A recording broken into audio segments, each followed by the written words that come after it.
வந்து ஒரு ஹிக்மத் இருக்கு. மல்ஹமானா என்ன, அது எப்போ நடக்கும், அதில் யார் ஜெயிப்பா யார் தோப்பா, அதோடைய பாதிப்புகள் எவ்வளோ இருக்கும், இதெல்லாம் வந்து அப்புறம் பின்னாடி பார்ப்போம். முதல்ல வந்து இவ்வளோ பெரிய ஒரு போர் ஏன் நடக்கணும், இப்போ அதுக்கு வந்து ஏதாவது ஒரு ரீசன் இருக்கா அப்படின்னு பார்த்தோம்னா, இதில் வந்து ஒரு மிகப்பெரிய ஒரு அல்லாவுடைய ஒரு ஏற்பாடு வந்து இதில் வந்து அடங்கியிருக்கு. இந்த ஒரு போர் அல்லாஹ் நடக்குதுன்னு, அதாவது நம்ம உலகத்தில் நடக்கிற காரியங்கள் இருக்குங்க, எல்லாமே அல்லாவுடைய அனுமதியை கொண்டு தான் நடக்குது. அல்லாவுடைய அனுமதி இல்லைன்னா எந்த ஒரு சம்பவமும் வந்து நடக்காது.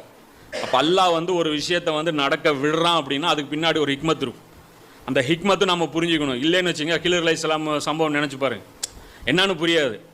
அப்பாவியா அநியாயமாக இந்த படகை ஏன் உடைக்கிறீங்க, அநியாயமாக இந்த குழந்தைய ஏன் கொல்றீங்க, இந்த பாவிகளுக்கு ஏன் செவுறு கட்டி கொடுக்குறீங்க, இந்த மாதிரி நமக்கு வந்து அந்த மைண்டு தான் வரும். இன்னும் சொல்ல போனால் அந்த போர், இந்த நடக்க போகிற இந்த போர் எப்படி இருக்கும்னா புத்தியை பேதலிக்க வச்சு நில குலைஞ்சு போயிடுவோம். இன்னும் சொல்ல போனால் தற்கொலையை கூட பண்ணுறதுக்கு வாய்ப்பு இருக்கும்.